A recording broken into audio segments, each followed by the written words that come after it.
as you were also talking, you reminded me of a TV show I was watching when I was in the States last. And the TV show was called Undercover Billionaire.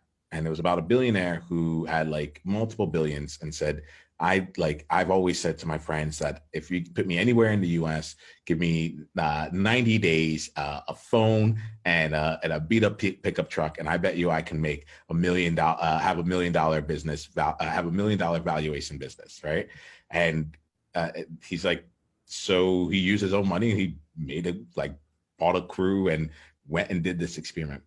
And what really struck me about that period of time when he was in there in the 90 days was he was very honest about, look, I know business, I know I can create, but if I don't, I'm coming here with just a beat up pickup truck and a cell phone.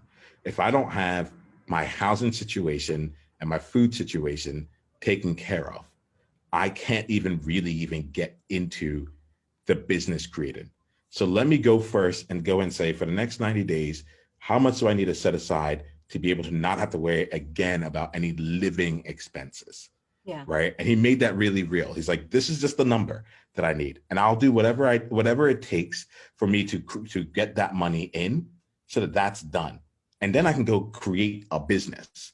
But like right now, I just need cash flow to take care of these expenses so that I have a budget. And like he was living out of his car for a good period of time, so it's like, so these things actually, as you were talking, there was a part of me that was like, I wonder if this is about, if she's in that stage where it's like she's trying to create a business, but whatever the internal house is for you, the internal thing, has that been built yet such that you feel the freedom that you're looking for it? And if that's the case, if not, then would the next 90 days, like what if you took they always spent like a week or two like on it. It wasn't like the entire period of time, but would you want to spend time in the next 90 days specifically creating for you to feel that level of abundance when it comes to, or freedom or whatever it is, security, even, because that word hasn't shown up, but from that perspective,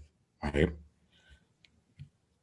The last thing here. So there's something that you said, were the two sentences. You do not believe you're worthy of the abundance you previously had. That one I need, like, that's something that just needs to be unpacked. Should you find it to be meaningful? Like, I can be there in the worthiness conversation. And I think that there's sometimes there's two ways to go in coaching. One is, let's have a deep exploration as to why you feel that way. And another thing is, okay, given that you feel this way, what do we want to create from there? Right. I think in this conversation, I think I'd rather be with you in the latter period of this all. Like I think it's great that we've acknowledged it, but I don't know if like helping you feel worthy about it is the same as like would serve you as much as create into a place where that becomes irrelevant in a sense. And I think it's a larger conversation I want to have. And if you feel like it's really important, we can. That's not important. If it's timely to have that conversation now, then we will, right? But I'm not brushing it under the rug. I'm holding it up to the light and saying, one of this might be a shadow thing to look at, and the other one might be the actual object, So like, which one do we want to look at? And then the last thing here then is be careful not to burn out again. And we have the burnout again. And I like, to me, that is a space. If there was one place that I could continue to spend time with you on in terms of creation, it will be in the burnout space. That's the space that I would go, because that's where it feels like scarcity truly shows up. It's like, I think you know how to create. I think you know how to create financially for yourself and for your family. I think that what you may not know how to create is how do you do it in a way that doesn't burn you out. Yes. So I'm going to pause. There's a lot that I reflected back. I reshaped some things, and so forth. Let me just make sure that we're staying in the same. We're seeing things shoulder to shoulder here. What resonated? What felt off? And where should we go from here? Okay. I really like. Let's go back to, you were talking about financial independence, abundance, freedom, and creativity. And I wrote financial what I didn't mean financial creativity. I was kind of answering your questions there, and that is a space that where I can continue to explore. Definitely after our conversation, it's not something I necessarily need to spend time on here, but this distinction was interesting because it resonated for me in the respect that it was like, oh yeah, it's not about being rich, it's not about financial abundance, it's about that sense of being able to be creative, being able to, and you know, and I think it's connected to what you were saying, the housing and food situation, you know, that's sorted now. You see, ironically enough, the housing and food situation is sorted. You know, it's like, I don't have to earn a lot of money at the moment. I have a husband. I'm in a situation where, you know, together our housing and our food situation is glorious. It's not a problem. But it's, I guess what hit me with you was that you were talking about this internal, the feeling that I have around being able to contribute there with that again, be a part of creating that sense of, you know, I'm a part of creating that housing and food, that good situation that we have. And yeah, I think it's not, I think it's that felt that there was something there.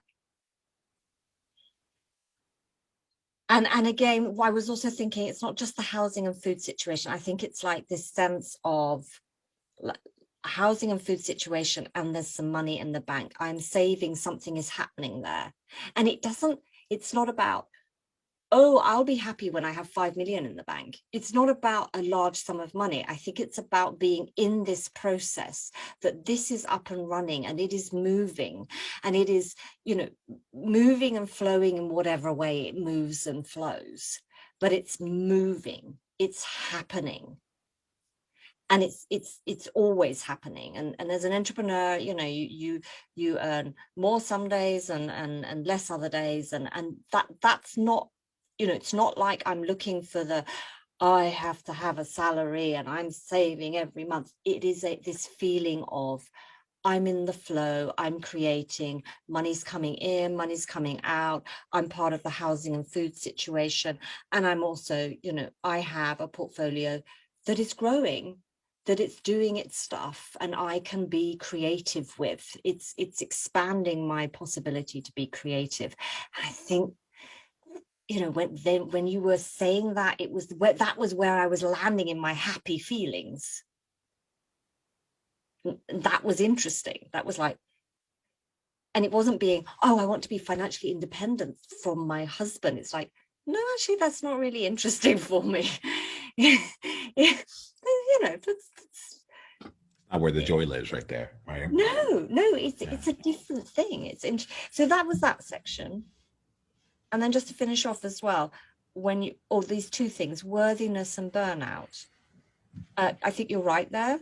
Not, it felt good as well when you said, you know, we can have a conversation around worthiness, and it's like, nah, not right now. Yeah, there's something I've been working with, and yes, but not right now.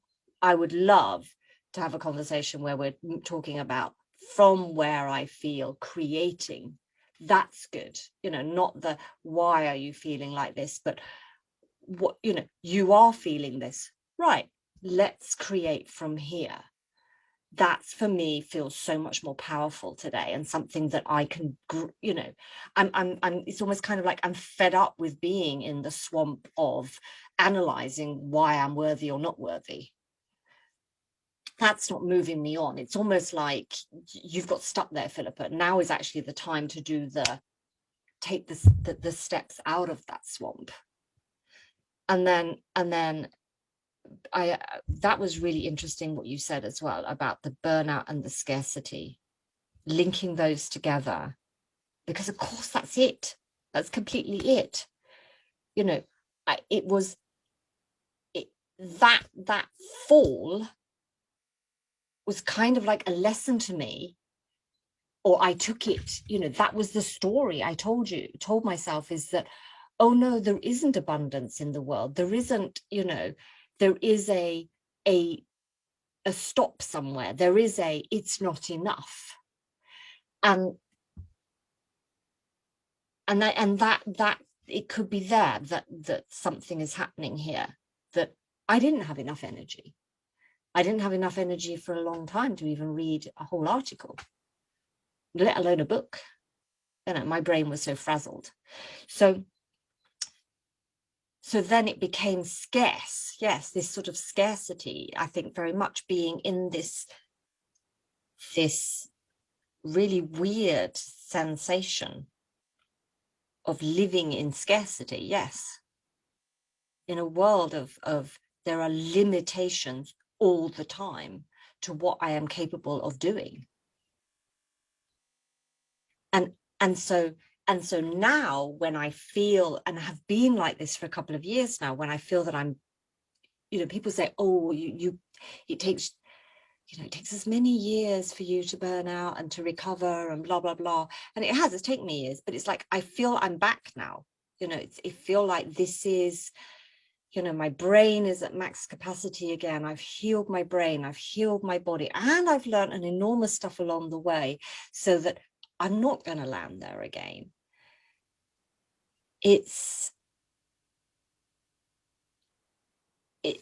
However, if we're going to take the word worry, which was really great that you picked it up on it, the worry of people around me is infectious, and then becomes my worry, and will pop up occasionally. And especially when, I've gone all into something, and there'll be we're worried, or, and it will pop up, and it's like, you know what? Didn't need to hear that. I'm actually quite good at sabotaging myself. So I don't need you to come along and help me. I got you on that one. I got you there. Yeah. So there you go. That's the feedback. Love it. Really love it. So much. Oh my goodness. So much to dive into there. So let's do this here then. First, let's breathe on that. Let's breathe all this in real quick. I just like to give us a chance to reset ourselves, check on the peekaboo game, see where we are. Just breathe in, a deep breath in, deep into the center of you. Feel yourself not just grounded, but feel yourself centered. Wherever you happen to be in alignment with you. And let's take that time, and I'll do the same.